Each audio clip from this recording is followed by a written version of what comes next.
న్యాయాధిపతులు 21వ అధ్యాయం.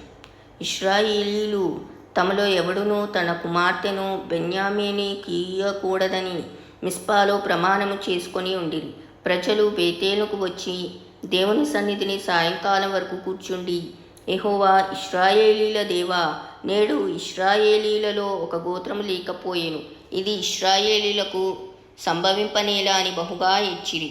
మరునాడు జనులు వేకువని లేచి అక్కడ బలిపీఠములు కట్టి దహన బలులను సమాధాన బలులను అర్పించి, అప్పుడు ఇశ్రాయేలీల గోత్రములన్నింటిలో మిస్పాలో యెహోవా పక్షమున రాకపోయిన వారెవరని విచారించిరి.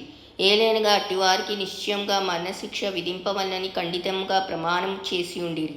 ఇశ్రాయేలీలు తమ సహోదరులైన బెన్యామీనీలను గూర్చి పశ్చాత్తాపపడి, నేడు ఒక గోత్రము ఇశ్రాయేలీలలో ఉండకుండా కొట్టివేయబడి ఉన్నది, మిగిలి ఉన్న వారికి భార్యలు దొరుకున్నట్లు మనము మన కుమార్తెలను వారికి పెండ్లి చేయమని యెహోవా తోడని ప్రమాణం చేస్తిమి గదా, వారి విషయంలో ఏమి చేయగలము అని చెప్పుకొని, మరియు వారు ఇశ్రాయేలీల గోత్రములలో యెహోవా పక్షంన మిస్పాకు రానిది ఏదని విచారింపగా, సమాజమునకు చేరిన యాబేష్గిలాదు నుండి సేనలోనికి ఎవడునూ రాలేదని తేలెను. జనసంఖ్య చేసినప్పుడు యాబేష్గిలాదు నివాసులలో ఒక్కడునూ అక్కడ ఉండలేదు. కాబట్టి సమాజపు వారు పరాక్రమవంతులైన 12,000 మంది మనుషులను పంపించి, మీరు పోయి స్త్రీలనేమి పిల్లలనేమి యాబేష్గిలాదు నివాసులందరినీ కత్తితీవాతను హతము చేయుడి. మీరు చేయవలసినదేమనగా ప్రతి పురుష సంయోగం నెరిగిన ప్రతి స్త్రీని నశింపచేయవలనని చెప్పి, యాబేష్గిలాదు నివాసులలో పురుష సంయోగము నెరగని 400 మంది కన్యకలైన స్త్రీలు దొరకగా, కనాను దేశమందలి షిలోహులోనున్న సేనలోనికి వారిని తీసుకొని వచ్చిరి.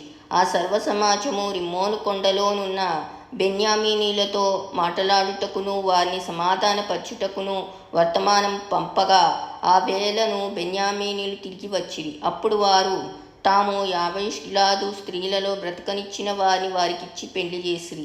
ఆ స్త్రీలు వారికి చాలకపోగా, యెహోవా ఇశ్రాయేలీల గోత్రములలో లోపము కలగజేసి ఉండుట జనులు చూచి బెన్యామీనీలను గూర్చి పశ్చాత్తాపపడిరి.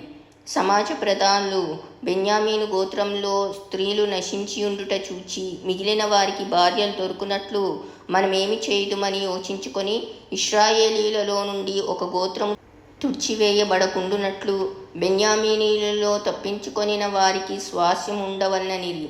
ఇశ్రాయేలీలలో ఎవడైనను తన కుమార్తెను బెన్యామీనీకి ఇచ్చిన ఎడల వాడు నిర్మూలం చేయబడునని ప్రమాణం చేసి ఉన్నాము గనక, మనము మన కుమార్తెలను వారికి పెండ్లి చేయకూడదని చెప్పుకొనుచుండిరి. కాగా వారు బెన్యామీనీలతో ఇట్లనిరి, ఇదిగో బేతేలుకు ఉత్తర దిక్కున, బేతేలు నుండి షెకెమునకు పోవు రాజమార్గమునకు తూర్పుననున్న లెబోనాకు దక్షిణ దిక్కున యెహోవాకు పండగ ఏటేటా షిలోహులో జరుగునని చెప్పి, బెన్యామీనీలను చూచి, మీరు వెళ్ళి ద్రాక్ష తోటలలో మాటున ఉండి షిలోహు స్త్రీలు నాట్యమాడు వారితో కలిసి నాట్యమాడుటకు బయలుదేరగా, ద్రాక్ష తోటల్లో నుండి బయలుదేరి వచ్చి పెండి చేసుకుంటకు ప్రతి వాడును షిలోహు స్త్రీలలో ఒకదాని పట్టుకొని బెన్యామీనీల దేశమునకు పారిపోడు. తరువాత వారి తండ్రులైనను సహోదరులైనను వాదించుటకు మీ యొద్దకు వచ్చిన ఎడల, మేము ఆ యుద్ధమును బట్టి వారిలో ప్రతి వానికి పెండ్లికి స్త్రీ దొరకలేదు గనుక ఈ స్త్రీలను దయచేసి మాకియ్యుడి. ఈ సమయమున వారికిచ్చిన ఎడల మీరు అపరాధులగుదురు గనుక మాకిచ్చినట్లుగా ఈడని వారితో చెప్పేదమనిది. కాగా బెన్యామీనీలు అట్లు చేసి తమ లెక్క చొప్పున నాట్యమాడిన వారిలో నుండి స్త్రీలను పట్టుకొని వారిని తీసుకొని పోయి తమ స్వాస్యమునకు వెళ్ళి పట్టణములను కట్టి వాటిలో నివసించిరి.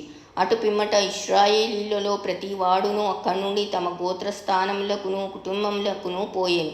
అందరూ అక్కడి నుండి బయలుదేరి తమ స్వాస్యములకు పోయిరి. ఆ దినములలో ఇశ్రాయేలీలకు రాజు లేడు. ప్రతి వాడును తన ఇష్టానుసారంగా ప్రవర్తించుచూ వచ్చెను.